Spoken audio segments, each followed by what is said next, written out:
Another problem with the story is we get, or with it trying to apply to adults and kids, is we don't know which one it's exactly trying to apply to. Is it trying to apply more to adults or more to kids? Because the adults aspect, we get politics. Now, politics suck for kids. for everyone. No.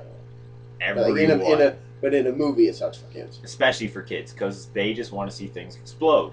And it sucks for the adults because they have to live politics every day. Why would they want to watch? They also want to see things explode. Sometimes. Most of the time. My dad does. Anyways. So I said some adults. Yeah. So we get a good idea that the story absolutely and utterly sucks. So eventually they go back. They go to Coruscant, which is a big city planet. And probably the most boring part of the movie. Yes. We get at least an hour, maybe less, hour 30 minutes of talking. Nothing but talking. Now, when they're on Tatooine, they got a transmission from Bearded Dude, not this guy, much less epic Bearded Dude, that the death toll on their planet was catastrophic. Now, they talk about whether this may be a lie or maybe this is just a trick to get them to communicate, which is another problem because the whole point of this sending this transmission was so they could trace them. And then Obi-Wan was saying, no, don't do it, they're trying to trace us. Yet Darth Maul finds them anyway. So he says the death toll is catastrophic. Why couldn't we have gotten like a clip of this?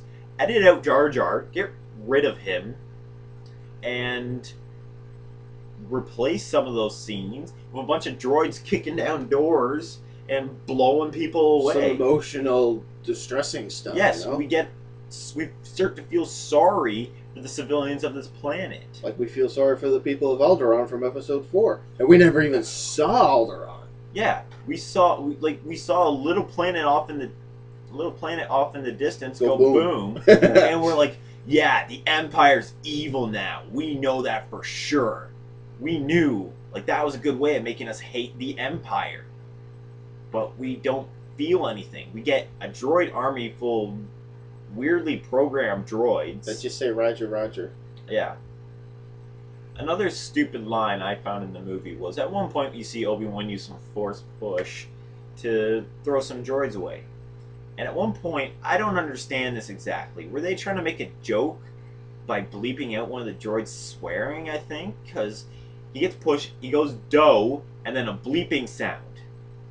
Were they trying to bleep out the droid? It could have just been the robot, like, beeping. Robot speed. Yeah, but it's the only one you ever hear beep. It's a clearly audible beep.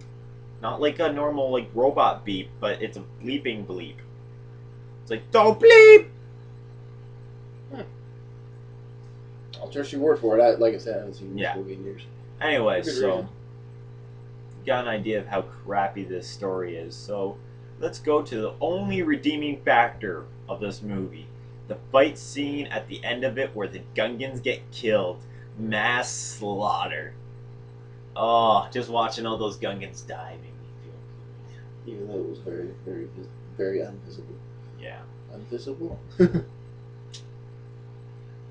we get the idea that Gungans are dying, but they don't really show any dead Gungans. It's just implied. Like, we don't even... No, it's not even implied. Every scene, if you watch that scene, there are no dead Gungans. You don't see any Gungan corpses on the ground. You don't see the Gungan that was on the generator that blew up, jumped out right before it blew up. Which is probably another hint that it was appealing more to kids. Yeah. Even though in the scene before it, you see all these Naboo starfighters getting shot down and blowing up.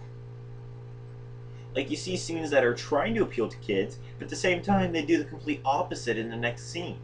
It seems like almost like they got some Disney kid director to go do something, and then they got some, like, PG-13 rated, like, action movie guy to do some of the other scenes. Very poorly. A couple of scenes that I will admit that I do enjoy, and probably the only things that I watch whenever I would put this movie on, was the pod race on Tatooine and the lightsaber duel at the end. Now, see, I haven't even gone into the pod race. There's it's okay. It's not Star Warsy. The whole Anakin saying, "I'm the only human that can do it." Way to go, 12-year-old kid. You can fly a ship, apparently. Like, And that's pretty audactic to say that you are the only human in the galaxy, to be like, able which to is do that. big, that can drive, like, fly one of these pod racers. Maybe the only human And on Tatooine. I played the video game and I didn't do half bad myself.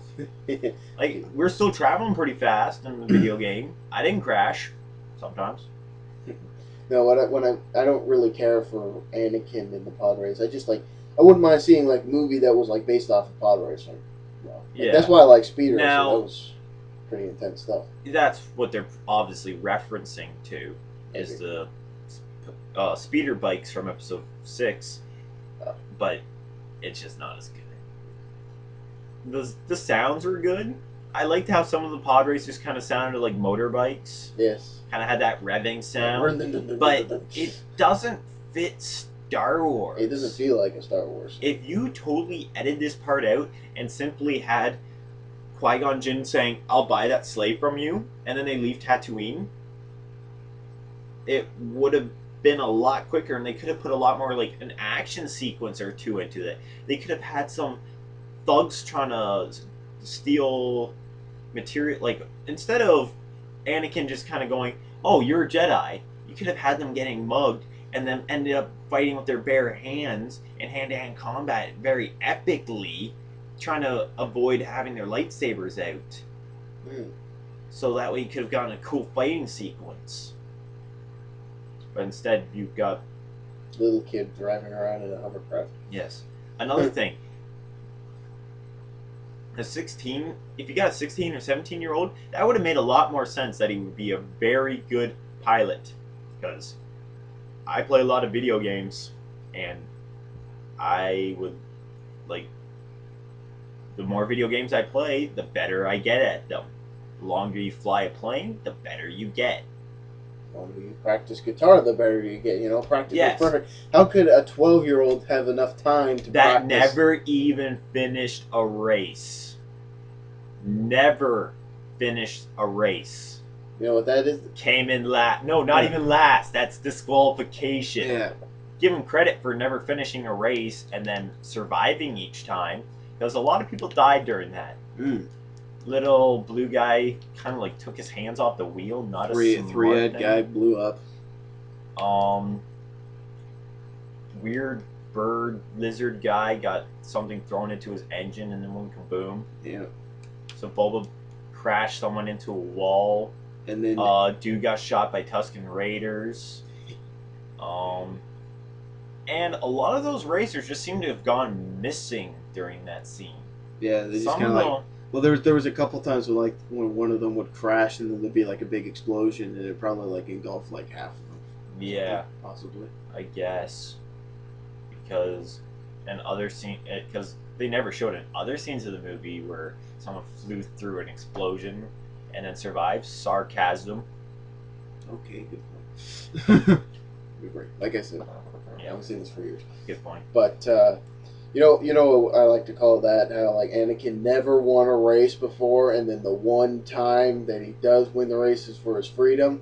You know what we like to call? What I like to call that? A lot of people like to call that too. Convenient. Plot convenience. There are a lot of things convenient in this movie. They just happen to run into Anakin. Anakin just happens to be a pilot. Anakin just happens to hide into a spaceship and blow up a Trade Federation thing. Yeah. And also the point, he's like, oh, some of the stuff he does may seem like conveniently placed, I guess, or something to that effect, because he's got the Force.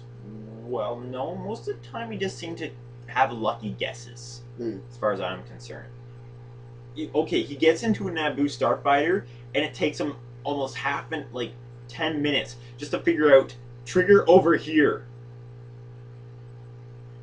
Like, the first thing you look in when you get into any vehicle is the steering wheel or the joystick, The control device. the control device, the thing that flies it. You don't just go, this looks like a button, this looks like a button, this looks like a button. No, You grab that thing that looks like would control it.